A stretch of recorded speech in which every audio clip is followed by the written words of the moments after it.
बिहार पहुंचे चिराग पासवान, आते ही लगाया अपना पुराना नारा। बिहार फर्स्ट, बिहारी फर्स्ट को लेकर कर दिया आवाज बुलंद। चिराग कुमार पासवान वर्तमान में मोदी 3.0 कैबिनेट में कैबिनेट मिनिस्टर हैं। इन्होंने 9 जून 2024 को खाद्य प्रसंस्करण उद्योग मंत्री के रूप में शपथ ली। अब मंत्री बनने के बाद बिहार वो पहली दफ़ा आए हैं। आते ही एयरपोर्ट पर ही खूब गरजने लगे।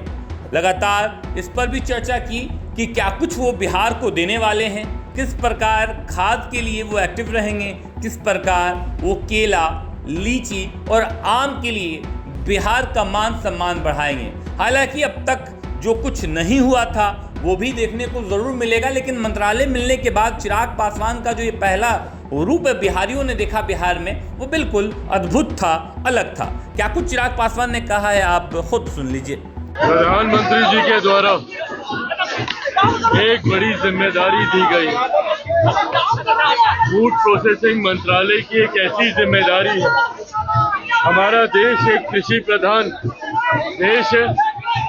बिहार जैसा राज्य जो कृषि प्रधान राज्य है, और आप सब लोगों ने अक्सर सुना होगा कि बिहार फर्स्ट, बिहारी फर्स्ट के माध्यम से हमने हमेशा इस बात का जिक्र किया है कि बिहार में प्रोसेसिंग यूनिट होने चाहिए ताकि किसानों के हाथ में ज़्यादा आमदनी आए, ताकि राज्य का राजस्व बढ़ सके। इस बात का जिक्र बिहार फर्स्ट, बिहारी फर्स्ट के माध्यम से अक्सर हमने किया है। ऐसे में मेरे लिए ये सौभाग्य की बात है कि प्रधानमंत्री जी ने मुझे फूड प्रोसेसिंग विभाग की ही जिम्मेदारी दी है, जिसके माध्यम से आने वाले दिनों में जिम्मेदारी देश भर की है, पर बिहार में भी आने वाले दिनों में इस मंत्रालय के माध्यम से कई ऐसे प्रोसेसिंग यूनिट्स खोले जाएंगे। हाजीपुर का केला हो या मुजफ्फरपुर की लीची हो या मखाना हो या आम हो, यहाँ ये तमाम चीज़ें ऐसी हैं जो अगर यहीं पर प्रोसेस हो जाए, उसकी पैकेजिंग हो जाए, तो ना सिर्फ उससे किसानों की आमदनी बढ़ेगी बल्कि राज्य का राजस्व भी बढ़ेगा।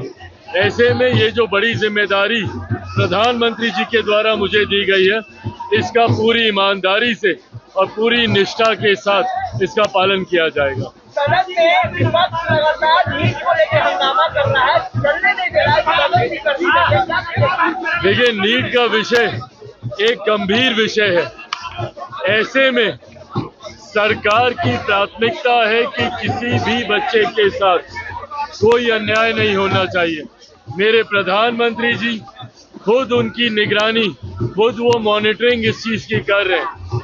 ऐसे में केंद्र सरकार जितने भी स्टेक होल्डर्स हैं उनसे बातचीत कर रही है।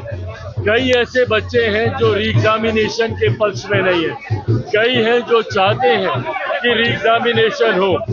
ऐसे में बीच में पेपर लीक का भी मामला आया, जिसको लेकर अभी जांच चल रही है। कई लोग न्यायालय भी गए हैं जहां पे अभी मामला विचाराधीन है। तो जब इसमें इतने सारे पक्ष इन्वॉल्व हैं, जब इसमें इतने सारे स्टेक होल्डर्स इन्वॉल्व हैं, तो सरकार सबसे बातचीत कर रही है। सही समय पर सही फैसला लिया जाएगा, पर सरकार की तरफ से ये विश्वास आप लोगों को दिलाता हूं कि जो भी फैसला होगा वो छात्रों के हित में लिया गया ये फैसला होगा।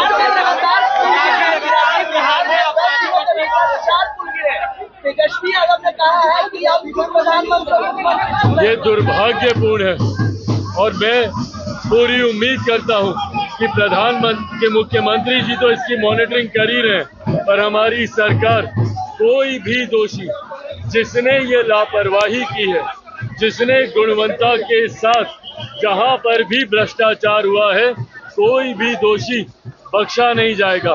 भविष्य में जितने नव निर्माण होंगे, हम लोगों की इस डबल इंजन की सरकार के आने के बाद सुनिश्चित किया जाएगा कि गुणवत्ता के साथ कहीं कोई छेड़छाड़ ना हो।